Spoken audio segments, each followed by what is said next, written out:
श्री शिवाय नमस्तुभ्यम। जय महाकाल।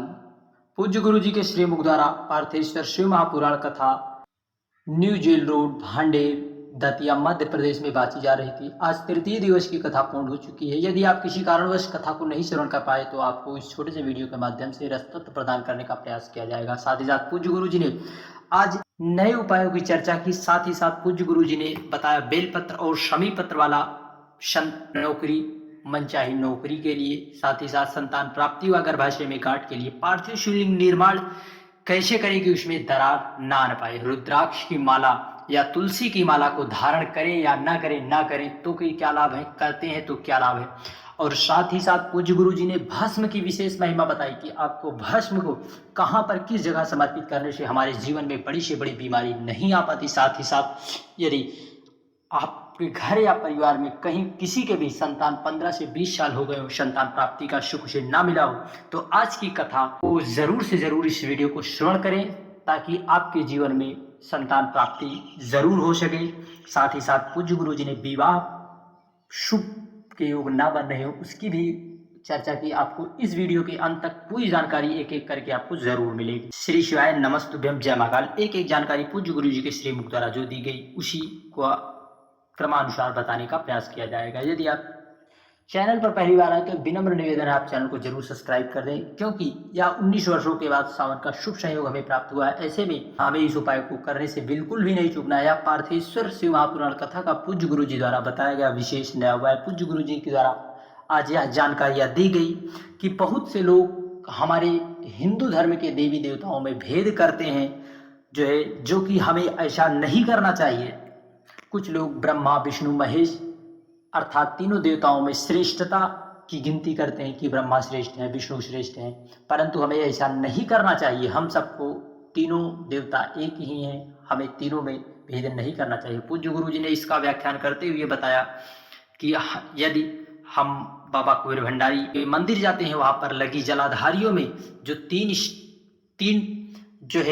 छोटी छोटी पट्टियां लगी होती हैं, टेकियां, उन तीनों टेकियों में ब्रह्मा और विष्णु महेश भगवान कुबेर भंडारी तीनों का स्थान है। इसलिए हमें यह समझना चाहिए कि तीनों लोग एक ही हैं, हमें अलग बिल्कुल नहीं समझना चाहिए।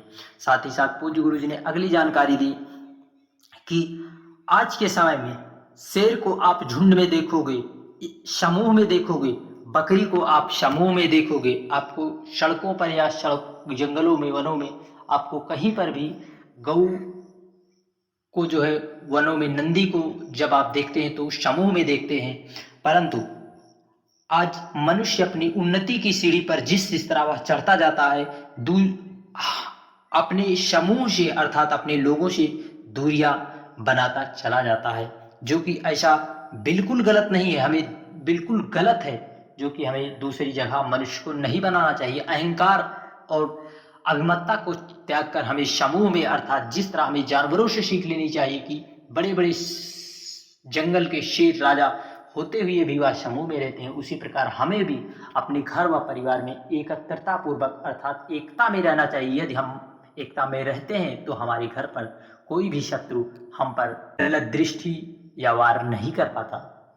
श्री शिवाय नमस्तुभ्यम। साथ ही साथ पूज्य गुरु जी ने कहा हमें इससे यह सीख लेनी चाहिए, हमें सब लोगों को संगठित व मिलकर रहना चाहिए। साथ ही साथ पूज्य गुरु जी ने जो अगली जानकारी दी वह इस प्रकार है कि हमें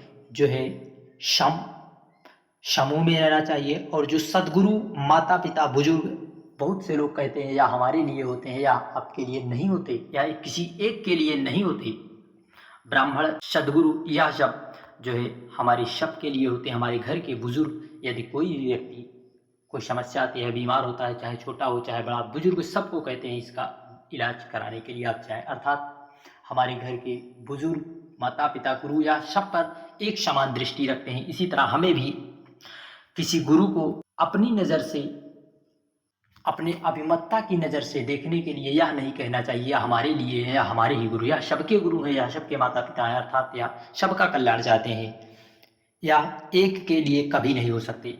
साथ ही साथ आज का प्रश्न है कि पूज्य गुरु जी ने बताया कि इस भारत भूमि पर कौन से ऐसा स्थान है जहां पर आज तक माता पार्वती, माता सती के द्वारा स्थापित किया हुआ पार्थिव मिट्टी का शिवलिंग है, वह कहां पर है। आप कमेंट में उत्तर इसका जरूर भेज सकते हैं। तमिलनाडु या केरल में, इन दो जगह में आप एक बताएं पार्थिव शिवलिंग जहाँ की आज तक मिट्टी का शिवलिंग है, ना कि पारे का है, ना सोने का है, ना लकड़ी का है, ना पन्ने का है, ना हीरे का, वहां पर मिट्टी का शिवलिंग है। आप बता सकते हैं तमिलनाडु या केरल में आप कहां पर है। इस प्रश्न का उत्तर हमें कमेंट में भेज सकते हैं और इस प्रश्न का उत्तर हम कल कमेंट में आपको जरूर से, कल के वीडियो में जरूर से बताएंगे। श्री शिवाय नमस्तुभ्यम, जय महाकाल। साथ ही साथ पूज्य गुरु जी ने पार्थिव शिवलिंग की व्याख्या करते हुए बताया कि पार्थिव शिवलिंग के निर्माण में हमें कौन सी चीज डालकर समर्पित करना चाहिए कि हमारे शरीर के रोग दूर हो जाएं। बहुत से लोगों का यह कमेंट आता है, पूज्य गुरु जी कहते हैं कि हम पार्थिव शिवलिंग बनाते हैं, वह बीच से खंडित हो जाता है, दरार आ जाती है, इसलिए हम क्या डालें। तो पूज्य गुरु जी ने कहा आपको गौ माता का दूध हो तो दूध थोड़ा सा उसमें डाल दें, या फिर आप घी हो तो आपको घी डाल देना है, घी थोड़ा सा डाल दें, या फिर अगर आपके पास मक्खन हो, मक्खन, तो आप मक्खन को भी उसमें डालकर और उसमें थोड़ी सी गौ माता द्वारा गोबर को त्याग किया गया हो, उसी दो गोबर को सुखाकर उसकी भस्म तैयार कर यदि हम उसमें डाल देते हैं तो हमारे जीवन में बड़ी से बड़ी बीमारी आती है तो हमें बाबा कुबेर भंडारी की कृपा से जरूर दूर होती है। भस्म का इतना बड़ा महत्व पूज्य गुरु जी ने बताया। साथ ही साथ यदि हम दूध या मक्खन शिवलिंग में निर्माण करते समय डालते हैं तो हमारे परिवार में वंश की वृद्धि होती है। श्री शिवाय नमस्तुभ्यम, जय महाकाल। साथ ही साथ पूज्य गुरु जी ने एक विशेष नए उपाय की चर्चा की, जो कि वह इस प्रकार है। गर्भाशय में बच्चे दानी में यदि गांठ हो गई हो, ऑपरेशन के लिए डॉक्टर बोल रहे हों, तो आपको गोबर से जलाकर, इस तरह से आपको गोबर से भस्म प्राप्त कर लेने हैं। इस तरह से भस्म को आपको रखकर पूज्य गुरु जी ने कहा आपको उस भस्म को बाबा पर समर्पित करके आपको थोड़ा सा प्राप्त कर लेना है, आपको थोड़ा सा प्राप्त कर लेना है और एक कलश जल में आपको उसे डालकर बाबा कुबेर भंडारी के मंदिर पहुंचकर वहां पर आपको जो है समर्पित करना है और आपको भस्म माता पार्वती के हस्तकमल में लगाकर जल समर्पित करके थोड़ी सी भस्म को प्राप्त करके यदि गर्भाशय में यदि कोई भी समस्या है तो उसको थोड़ा सा उसमें त्रिपुंड की आकृति का बनाकर बाबा कुबेर भंडारी से प्रार्थना करें, या फिर इतना नहीं कर सकते तो आपको थोड़ा सा उस भस्म का लेपन अपने उदर में लगा लेने से ही आपके बच्चे की सुरक्षा और आपके जो गर्भाशय में समस्या है वह बाबा कुबेर भंडारी की कृपा से जरूर दूर होगी। श्री शिवाय नमस्तुभ्यम। बढ़ते हैं अगली जानकारी को। पूज्य गुरु जी ने कहा यदि किसी के 20 से 25 साल हो गए हो, संतान प्राप्ति ना हो रही हो, तो आपको उसे पार्थिव शिवलिंग का पूजन करके जो है बाबा कुबेर भंडारी से अनुनय विनय प्रार्थना करनी चाहिए। यदि वह निष्ठा व दृढ़ विश्वास रखकर करता है तो बाबा कुबेर भंडारी की कृपा से उसके जीवन में संतान प्राप्ति का शुभ जरूर से जरूर दूर होता है। साथ ही साथ पूज्य गुरु जी ने अगले विशेष उपाय की बात की, उस पर पूज्य गुरु जी ने बताया यदि हमारे जीवन में यदि कोई भी हमारे घर या परिवार में किसी को बड़ी से बड़ी बीमारी होने का संकेत है, जांच कराया, यदि ऐसी स्थिति है तो आपको उस भस्म को लेकर माता पार्वती के हस्तकमल पहुंच जाना है कुबेर भंडारी के मंदिर एक कलश जल के साथ। वहां पर आपको भस्म का लेपन करके एक कलश जल समर्पित करके थोड़ी सी प्रार्थना करके आपको उस भस्म को अपने हृदय से और मस्तक पर धारण कर लेने से वह जो है बड़ी से बड़ी बीमारी, श्री शिवाय नमस्तुभ्यम ओम नमः शिवाय कहते हुए जो भी व्यक्ति ऐसा कर लेता है, बड़ी से बड़ी बीमारी जो है यदि वह जांच कराने जाएगा तो जरूर से जरूर बाबा की कृपा से वह बीमारी उसे नहीं हो सकती, संकेत है तो वह नहीं होगी। श्री शिवाय नमस्तुभ्यम।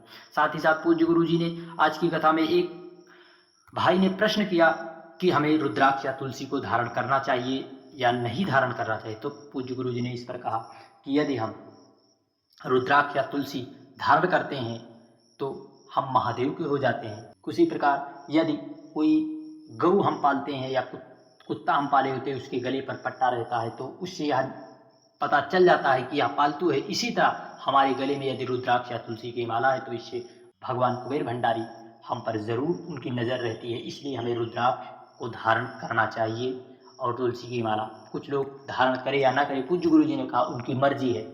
श्री शिवाय नमस्तुभ्यम, जय महाकाल। साथ ही साथ पूज्य गुरु जी ने जो विवाह नौकरी प्राप्ति के लिए एक विशेष उपाय बताया कि हमें इस तरह से एक आंकड़े के 5 गुच्छे ले लेने हैं। साथ ही साथ एक बेलपत्र ले लेना है, एक बेलपत्र और इस तरह से एक शमी का पत्ता ले लेना है। इस तरह से शमी का पत्ता, इस उपाय को आपको प्रदोष के दिन या शिवरात्रि के दिन 2 या 3 प्रदोष कर लेना चाहिए। हमें इन तीनों को लेकर एक कलश जल के साथ हमें बेलपत्र इस माता अशोक सुंदरी पर इस तरह समर्पित करनी चाहिए, डंडी हमारी तरफ। फिर आंकड़े के पुष्प को जो है और शमी के पत्ते को इस तरह समर्पित करना चाहिए कि डंडी का भाग हमारी तरफ हो। इन तीनों चीज़ों को समर्पित करके जो भी व्यक्ति मेहनत जम के करता है, पढ़ाई मेहनत पूर्ण करता है, उपाय को कर लेता है, बाबा कोई भंडारी की कृपा से नौकरी प्राप्ति की उसके मार्ग जरूर से जरूर प्रशस्त हो जाते हैं। जय महाकाल, श्री शिवाय नमस्तुभ्यम। साथ ही साथ विवाह प्राप्ति के लिए पूज्य गुरु जी ने बताया हमें एक शमी पत्र और मंदार के नीले पुष्प को लेकर जो भी व्यक्ति बेल पेड़ के नीचे जाकर समर्पित करके 5 बार जल समर्पित करके 7 बार बेल पेड़ की परिक्रमा कर लेता है और उस पुष्प और बेलपत्र को लाकर पूजा वाले स्थान पर रख लेता है, शीघ्र अतिशीघ्र उसके विवाह के संयोग बन जाते हैं। श्री शिवाय नमस्तुभ्यम। जय महाकाल। वीडियो की जानकारी थोड़ा उपयोगी लगी हो चैनल को जरूर सब्सक्राइब करें। जय